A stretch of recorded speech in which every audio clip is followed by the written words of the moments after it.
ChatGPT ou Gemini, lequel est vraiment le plus utile pour gérer une entreprise au quotidien? Pas en théorie, pas sur le papier, mais en conditions réelles, pour produire des documents RH, des analyses de marché, analyser des contrats, rédiger une note juridique ou répondre à une question sensible sur le droit du travail. Avant d'aller plus loin, précision importante. Les outils que l'on va voir sont des assistants d'aide à la rédaction et à l'analyse. Ils ne remplacent ni un avocat, ni un expert comptable, ni un conseil juridique ou RH qualifié. Donc, toutes vos productions devront toujours être vérifiées et validées avant d'être utilisées dans un cadre professionnel. Ceci étant dit, aujourd'hui, l'intelligence artificielle est partout. On parle d'automatiser, d'accélérer, d'optimiser, mais derrière ces promesses, quel outil tienne vraiment la route quand il s'agit de s'intégrer dans les vrais processus de travail des entreprises? On entend tout et son contraire sur les deux géants de l'IA.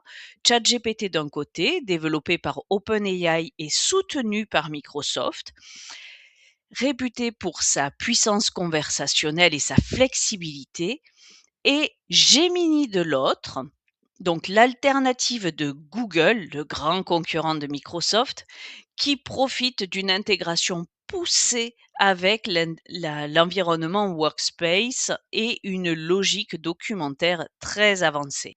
Mais quand on les confronte à des cas concrets, répondre à une question RH pointue, générer un courrier aligné avec le droit du travail ou synthétiser un contrat complexe ou faire une analyse de concurrence, lequel se révèle vraiment dans la pratique le plus fiable, le plus pertinent et le plus efficace pour une entreprise? Dans cette vidéo, on va aller au-delà des promesses marketing. On va comparer point par point et surtout, on va tester ensemble avec des démos en direct de ces cas concrets, de ces situations inspirées du terrain. On analysera aussi Notebook LM, l'outil de Google encore peu connu du grand public, mais très prometteur pour les pros qui utilise beaucoup l'analyse documentaire, et on le fera, avec un regard le plus objectif possible, utile et orienté terrain. L'objectif est simple: te donner des repères clairs pour faire le meilleur choix pour ton entreprise en fonction de ta réalité, en fonction de tes besoins. Alors accroche-toi parce qu'on va creuser en profondeur et certains résultats pourraient peut-être bien nous surprendre. Avant de les comparer sur le terrain, il faut comprendre d'où viennent ces deux IA. ChatGPT et Gemini sont tous les deux des modèles ultra avancés, mais leur ADN est radicalement différent. D'un côté, on a ChatGPT, développé par OpenAI, une entreprise distincte mais étroitement partenaire de Microsoft. C'est pour ça que quand tu demandes un fichier Excel à ChatGPT, ça lui est hyper facile. En termes de philosophie, ChatGPT est concentré sur l'utilisateur et la conversation, avec un fort potentiel de personnalisation grâce à ses GPT. Et ça, on y reviendra. De l'autre côté, tu as Gemini, l'IA de Google. Ce n'est pas juste une interface d'IA, c'est une extension intelligente de l'écosystème Google Workplace. Quand tu bosses sur Google Doc, sur les sheets ou dans Gmail, Gemini peut s'inviter directement dans ton workflow. Et la philosophie de Gemini est centrée sur les documents et les données, avec une logique de productivité très ancrée dans les outils bureautiques. Autre différence, dans la version standard de ChatGPT, on reste dans un environnement plutôt fermé où tu travailles surtout dans sa propre interface, dans l'environnement de ChatGPT. Gemini, au contraire, est intégré dans ton quotidien Google. Tu peux lui demander de t'écrire un mail directement dans Gmail ou de t'expliquer un tableau dans Sheets. Bref, ce ne sont pas juste 2 IA concurrentes, ce sont 2 visions différentes de l'assistant intelligent. Et ce qui va faire la différence, ce n'est pas seulement les performances brutes de ces outils qui sont déjà ultra avancés. Ce qui va faire la différence, c'est leur capacité à s'adapter à ton mode de travail. Quand on parle de productivité, l'expérience utilisateur est bien plus qu'un détail si tu veux implémenter l'intelligence artificielle et la promouvoir dans ton entreprise. Si tu dois passer des heures chaque semaine avec un outil, il faut qu'il soit fluide, il faut qu'il soit clair, il faut qu'il soit stable et surtout, il doit s'intégrer à ton quotidien professionnel. Alors, ouvrons les 2 interfaces. Commençons par ChatGPT.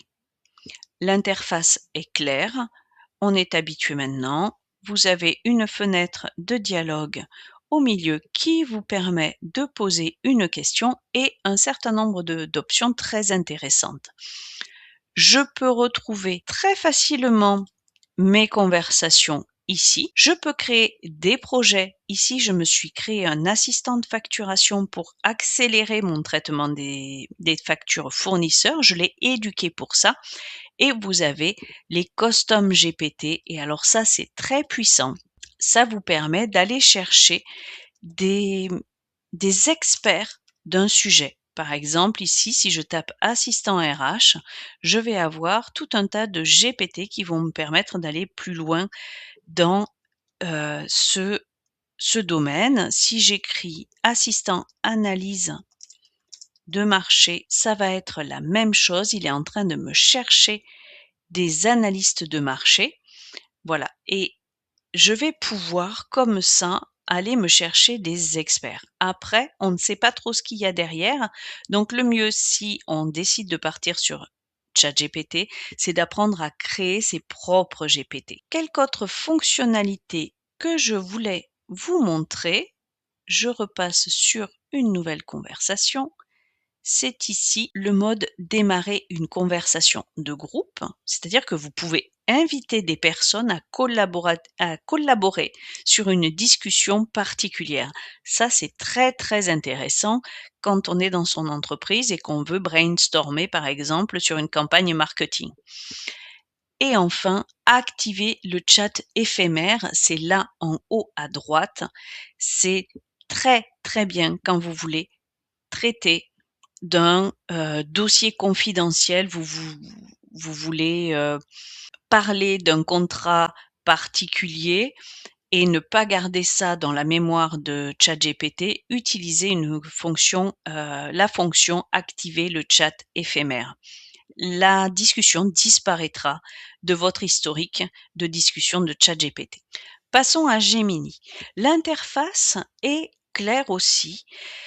Toujours le même encadré pour poser vos questions, mais je trouve que ici, les options sont claires. Vous pouvez rédiger, vous pouvez avoir une aide à l'apprentissage, un raisonnement rapide quand vous voulez une réponse flash ou un raisonnement vraiment approfondi quand vous voulez faire une étude de marché approfondie, quand vous voulez faire une note de service, une synthèse. Ça, c'est très intéressant. Et vous avez le fameux Nano Banana qui est super puissant pour la création d'images. C'est avec ça que je vous ai créé la vignette de cette vidéo sur laquelle vous avez cliqué pour venir nous rejoindre ici.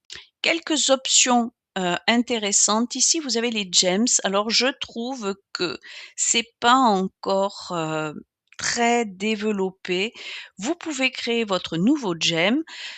C'est l'équivalent du projet de ChatGPT.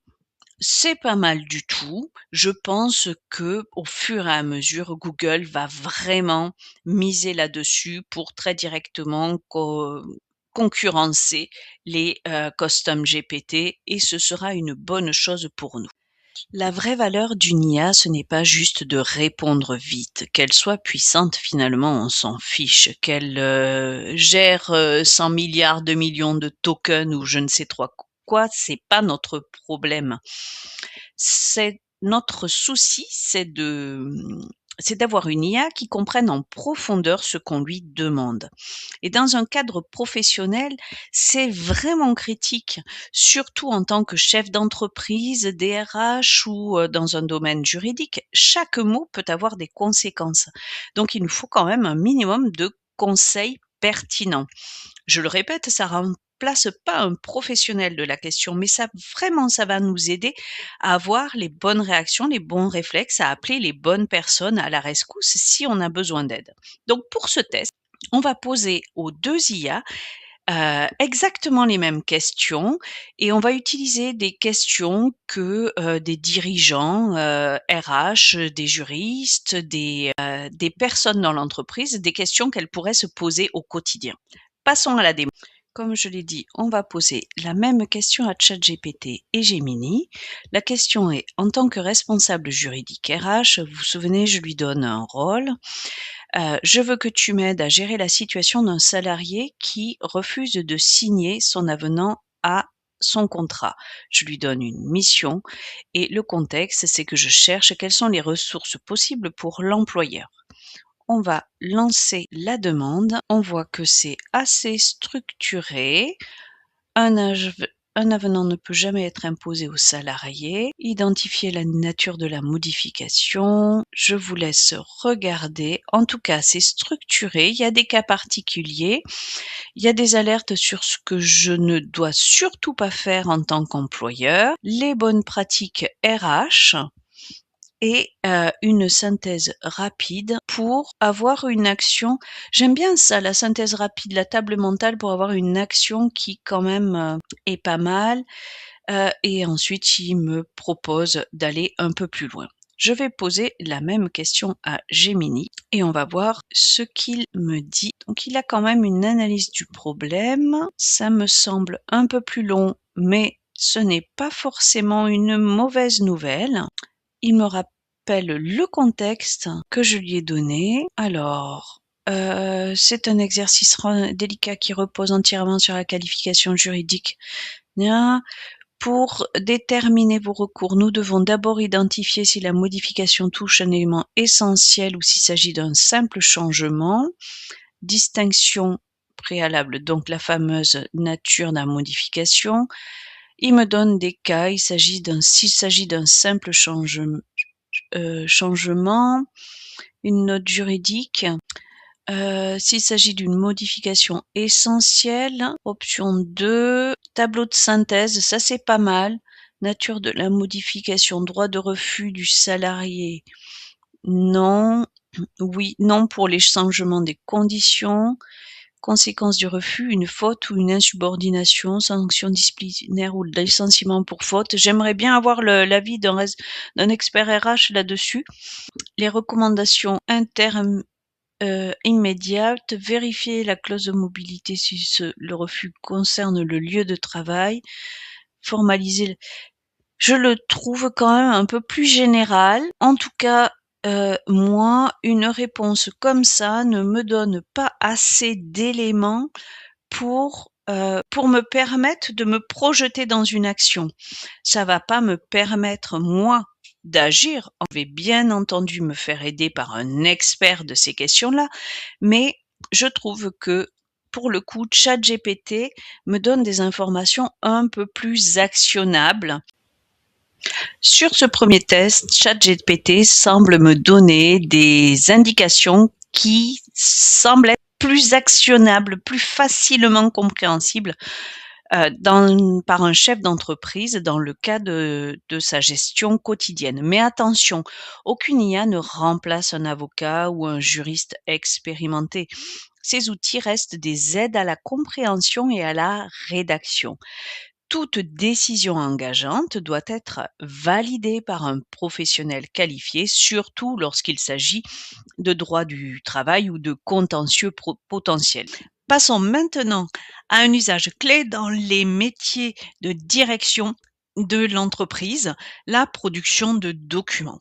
Ce que l'on attend d'un outil IA, ce n'est pas seulement d'écrire sans faute, mais d'être capable de structurer un texte avec logique, d'utiliser les bons termes, d'intégrer les contraintes juridiques et d'adopter le ton adapté au contexte.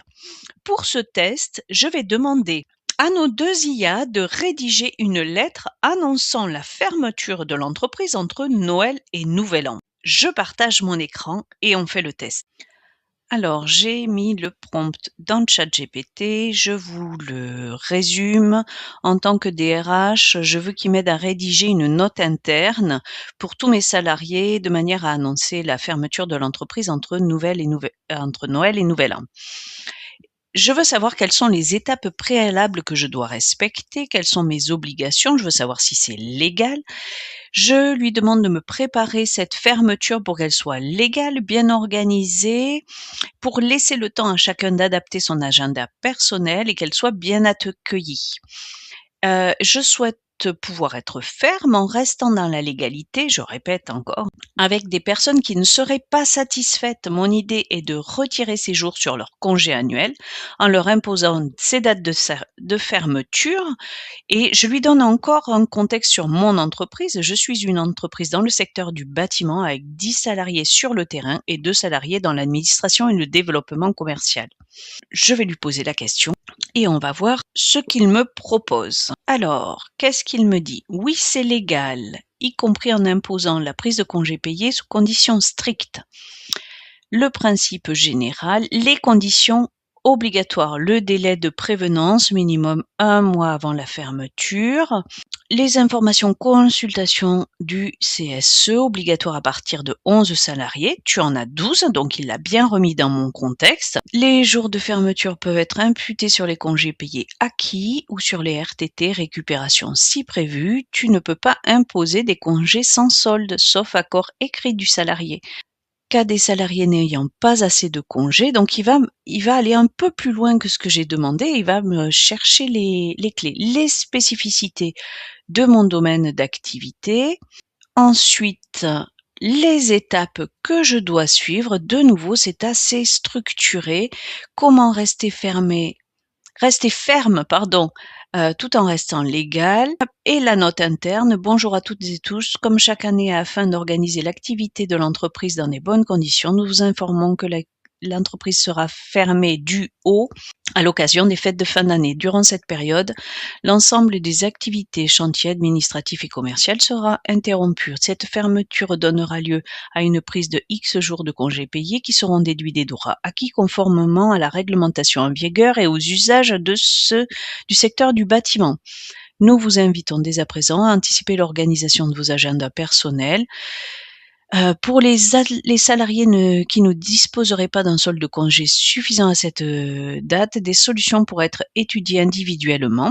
Cette organisation vise à garantir la sécurité des équipes, la cohérence des plannings, un redémarrage efficace de l'activité en début d'année. Bon, ben c'est pas mal tout ça. Il me propose de faire une FAQ, ça c'est une bonne suggestion et une version pour le CSE pour préparer tout ça et un planning type pour anticiper les congés.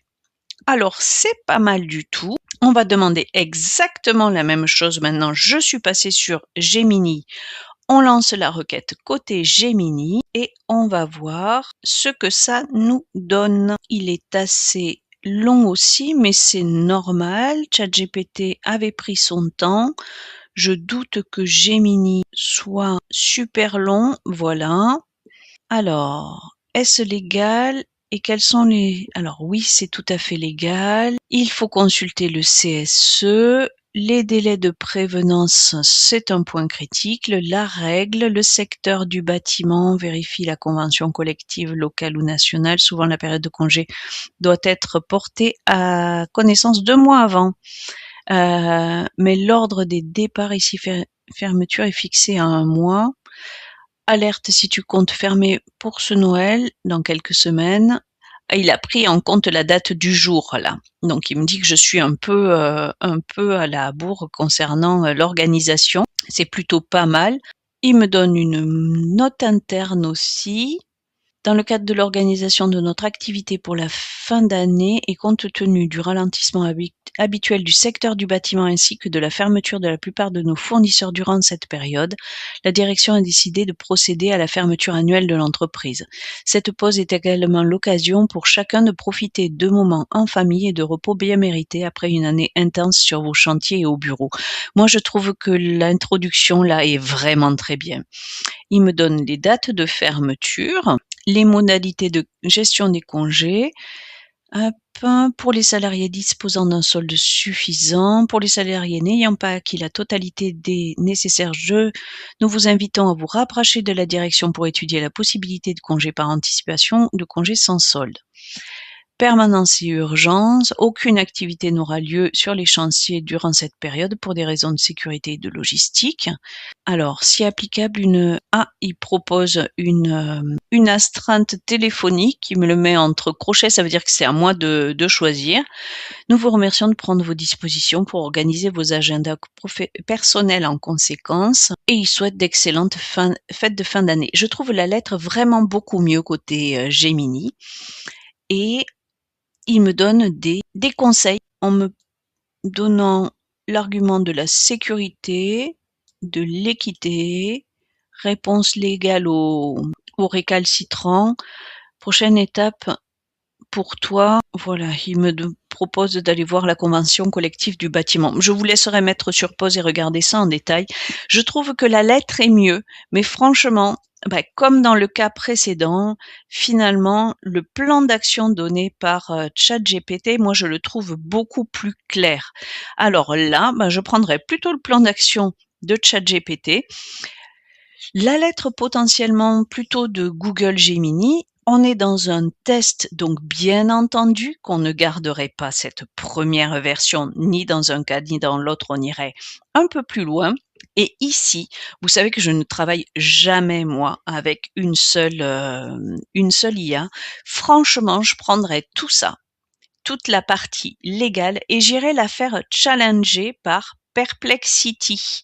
Je vous mettrai le lien vers cette IA dans la description parce que franchement, en termes de recherche, elle va aller chercher dans les points gouv, etc., de manière à avoir les textes précis et vous faire une analyse beaucoup plus pointue.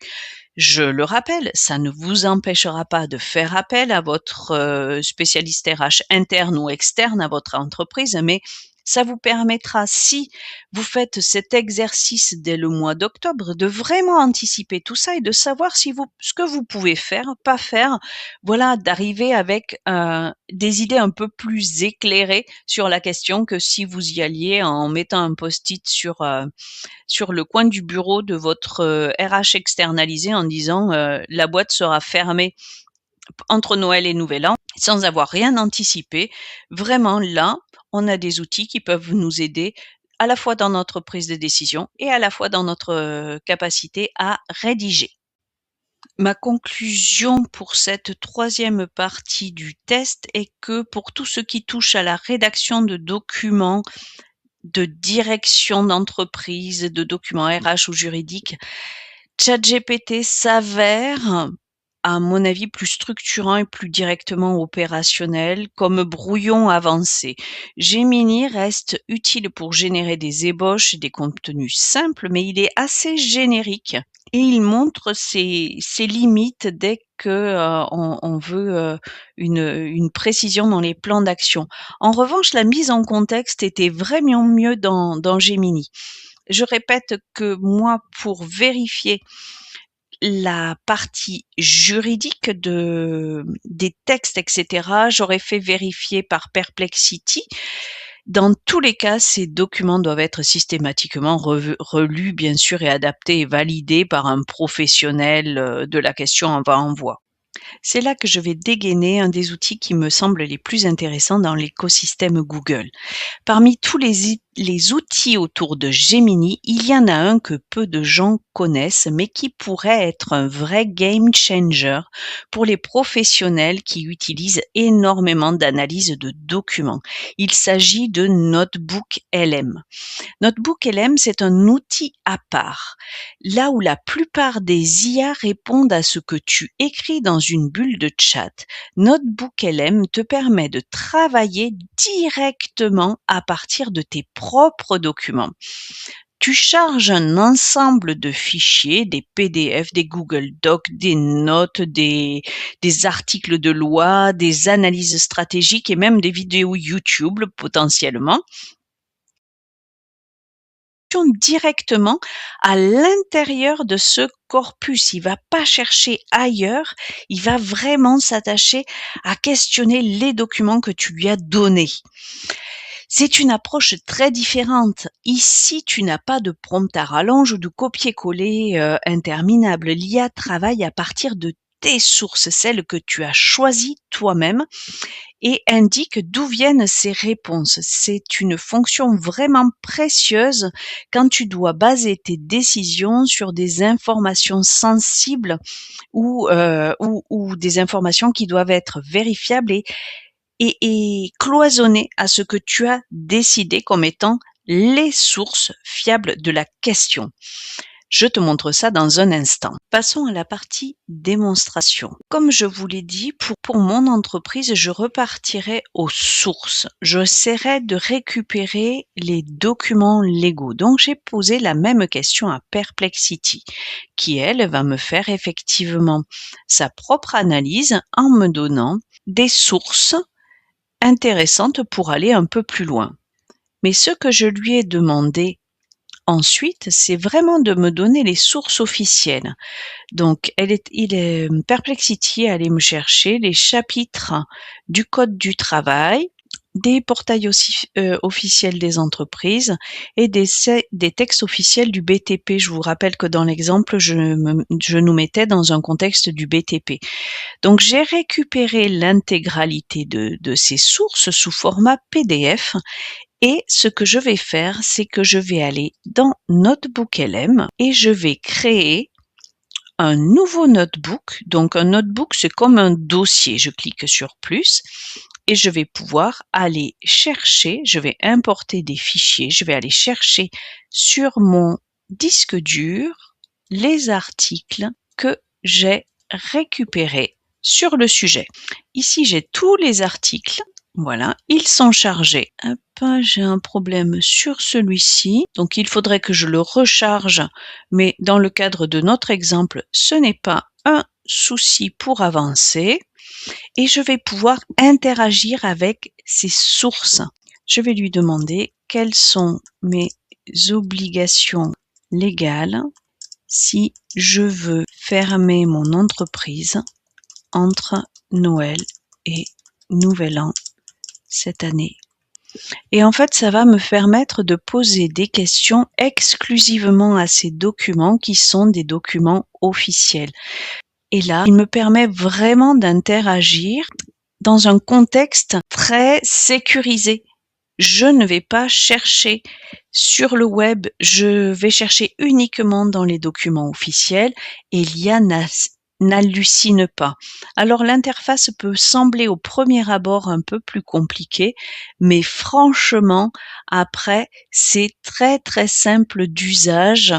On peut faire plein d'autres choses. Si vous faites de la formation, par exemple, vous pouvez créer des fiches d'apprentissage, vous mettez votre cours, ça vous crée des quiz, des fiches d'apprentissage spécifiquement adaptées à votre cours d'une très bonne qualité. Franchement, essayez-le, ça vaut vraiment la peine.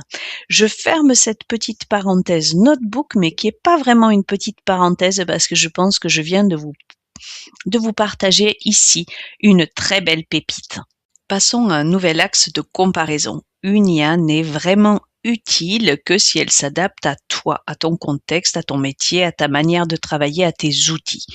Sur ce point, la personnalisation et l'intégration dans les workflows font une grande différence. Commençons par ChatGPT. Son grand avantage, c'est la création des GPT personnalisés. On l'a vu au début, ce sont les custom GPT ou les projets. Tu définis son rôle, son ton, ses instructions, tu peux lui donner des fichiers de référence et il va se comporter comme un collègue spécialisé sur un sujet donné. Par exemple, un GPT RH peut être configuré pour traiter toutes les questions sur les tickets restaurants, les demandes sur les congés, les questions sur tes bulletins de paye. Tu peux aussi créer des GPT orientés sur l'analyse des contrats. Tu peux créer des GPT sur la création de formations. Tu peux lui demander d'examiner un rapport, un tableur Excel ou même un dossier complet. C'est une approche hyper modulaire, idéale pour ceux qui veulent bâtir un véritable assistant digital sur mesure tout en gardant une relecture et une validation humaine sur les points critiques. Je ne saurais trop insister là-dessus. Côté Gemini, on l'a vu tout à l'heure, il s'intègre directement dans les outils. Donc non seulement tu as l'interface Gemini qu'on a vu tout à l'heure sur lesquels tu peux chatter, poser tes questions, travailler tes dossiers comme tu le ferais sur un chat GPT, mais quand tu ouvres ta boîte Gmail, tu as la possibilité d'une pré-rédaction de tes emails avec la petite baguette magique qui s'ouvre quand tu fais répondre. Si tu es dans les autres éléments de Google, dans Google Sheet, dans Google Drive, etc., tu retrouves Gemini un peu partout et c'est très intégré.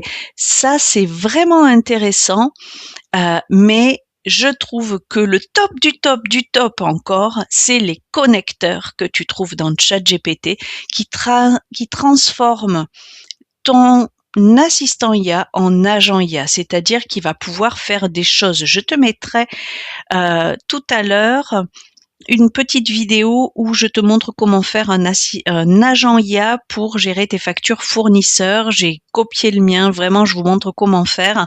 Et ça, pour moi, c'est un gros différenciateur encore en faveur de ChatGPT. Passons à la comparaison sur la sécurité. Si tu manipules des données d'entreprise, de clients ou de salariés, une règle simple s'applique. On évite les versions grand public. On privilégie les versions professionnelles ou entreprises avec un contrat, un DPA et des paramètres de confidentialité maîtrisés. Côté ChatGPT, avec ChatGPT+, tu peux généralement désactiver l'usage de tes conversations pour l'entraînement des modèles. Mais les traitements restent largement hors de l'Union européenne et l'outil n'est pas pensé comme une solution clé en main de conformité RGPD pour les données sensibles. Donc, pour un contrôle sérieux, localisation des données, engagement contractuel, journaux de gouvernance, il faut vraiment passer par des autres entreprises, OpenAI entreprises, Azure OpenAI avec des zones de données dans l'Union européenne, etc. C'est à configurer avec un DPO ou ton équipe IT, bref, avec des professionnels de la question. Côté Gemini Workspace et Notebook LM, puisque tout ça c'est le même écosystème, Gemini dans Google Workspace bénéficie vraiment d'un cadre proche des autres services Workspace. Je m'explique. Les DPA, les DLP, le contrôle de la localisation des traitements en Europe et engagement des sécurités et de conformité sont renforcés dans ces comptes professionnels. Et Notebook LM, lorsqu'il est intégré dans les services WordPress, est tout à fait couvert par ces engagements. Il n'y a pas de réutilisation des contenus pour entraîner les modèles. Tu as une protection contractuelle équivalente aux autres services. Mais bon, ça se transforme pas automatiquement ton outil en RGPD compliant. C'est à l'entreprise de définir quelle catégorie de données peuvent y être versées. Donc en fait, quel que soit l'outil, ce qui est tout à fait non négociable, c'est que aucune IA n'est RGPD proof par nature. Seule la combinaison contrat, paramétrage, gouvernance interne te permet de rester dans les clous. Donc, on évite de coller dans une IA. as des contenus ultra sensibles, on va pas mettre de procédures disciplinaires, on va pas mettre des données de santé, on va pas mettre des données très confidentielles là-dedans. En tout cas, on va pas le faire sans validation juridique préalable et sans cadre documenté. Il est hyper important que tu te fasses encadrer dans tout ça. Alors, si tu es une entreprise du BTP avec 4 salariés ou si tu es en, en individuel, il faut pas non plus en faire toute une montagne, c'est vraiment du bon sens. Voilà, fais tes propres recherches, tu verras, tu vas pouvoir trouver le bon chemin. Et il faut quand même que tu gardes en tête qu'en droit, le responsable du traitement reste l'entreprise, c'est pas l'éditeur IA, c'est donc à toi d'encadrer les usages, de former tes équipes et de choisir les bonnes offres. Les offres entreprises, Google for Work Space, etc. En tout cas, pitié, n'utilise pas les versions gratuites pour traiter tes données d'entreprise. On va passer maintenant à la comparaison des prix. C'est là vraiment la question que tout le monde se pose. Vraiment, est-ce qu'on en a pour la valeur? Ces outils d'IA, quel que soit l'outil, sont capables de te faire gagner des heures par semaine. Donc, la question n'est pas le prix, la question c'est ton retour sur investissement. Teste-les sur 1-2 mois, regarde où tu as le plus de retour sur investissement et ensuite tu fais ta décision. Après, question prix, ils sont vraiment tous les deux dans un mouchoir de poche. C'est autour de $20, 20-22 et tu regardes les abonnements entreprises, voilà, tous ils se concurrencent, ils sont dans la même tranche de prix, donc ne te base pas là-dessus pour te décider, c'est ça que je voulais te dire aujourd'hui. On arrive au moment de conclure et tu l'as vu tout au long de cette vidéo, Gemini et ChatGPT sont deux excellents outils, mais ils ne brillent pas par les mêmes fonctionnalités ni sur les mêmes terrains. ChatGPT est aujourd'hui l'un des outils les plus complets et les plus personnalisables. Si tu souhaites créer des mini-agents IA, c'est lui. Gemini, lui, il est plus discret, mais il est redoutablement bien intégré dans les outils Google. Et si tu bosses déjà dans Gmail, Doc ou Sheet, il t'assiste sans te gêner. T'as pas besoin de sortir des outils. Et NotebookLM peut devenir un vrai atout pour la synthèse et l'exploitation de gros volumes de documents. Selon moi, la vraie question, ce n'est pas quel est le meilleur, mais quel est le meilleur pour toi, ici et maintenant. Et pour être totalement transparente, en fait, dans mon propre business, j'ai décidé de ne pas choisir. Je garde Gemini pour tout ce qui touche aux emails, c'est intégré dans ma boîte mail, c'est super efficace. Tout ce qui est traitement d'images, franchement, Nano Banana, il est super aujourd'hui, puis il est facile à prompter. J'ai pas besoin d'être un ingénieur en images ni un ingénieur en prompt pour en faire quelque chose de bien. Donc, je l'utilise pour mes images, pour mes contenus de réseaux sociaux. Par exemple, c'est Gemini qui a généré la miniature pour cette vidéo. J'imagine que si tu as cliqué dessus, c'est qu'elle était pas si mal. Et je suis une vraie fan de NotebookLM. Dès que j'ai à travailler sur des gros volumes de documents, je ne peux pas m'en passer. J'utilise ChatGPT pour la facilité d'usage des custom GPT et ses connecteurs. J'adore la possibilité de lui laisser la main sur mes outils, d'aller chercher dans mes emails l'intégralité de mes rendez-vous pour calculer mes frais kilométriques ou pour challenger mon organisation. C'est vraiment, je trouve que ça permet de créer rapidement des assistants métiers très directement adaptés à mes besoins. Et je pourrais faire une autre vidéo là-dessus, mais moi je n'aime pas les automatisations parce que je le trouve fragile. Dès qu'il y a une nouvelle version ou quoi que ce soit, ça tombe facilement. Donc moi je préfère me faire des assistants, réutiliser des prompts, les réadapter parce que dans nos métiers, on a l'impression que c'est toujours la même chose, mais mine de rien, il y a toujours des petites subtilités, des choses qui fait qu'on n'est pas exactement dans le même contexte que la dernière fois. Donc, je préfère vraiment utiliser tout ce qui est assistant, tout ce qui est projets, etc., pour adapter et utiliser les connecteurs. Hein, c'est un bijou. Non seulement donc je n'ai pas choisi entre Gemini et ChatGPT, mais en plus j'ajoute d'autres IA comme Perplexity, Claude, Gamma, parce que mon grand principe est le suivant. C'est comme pour les humains, à chaque expert sa spécialité et à chaque IA, eh bien sa fonction. Donc j'ai ma boîte à outils qui est dédiée à la gestion de mon entreprise et elle ne se limite pas du tout à ces deux outils-là. D'ailleurs, si tu veux que je fasse une vidéo sur ce que j'utilise pour moi dans mon entreprise, eh bien laisse-moi un message en commentaire, tu me laisses un message et je vous ferai ça dans une prochaine vidéo. Bref, ce qui est certain, c'est que l'IA est devenue un vrai levier aujourd'hui de productivité à condition de l'utiliser intelligemment dans un cadre maîtrisé avec une validation humaine sur les points sensibles.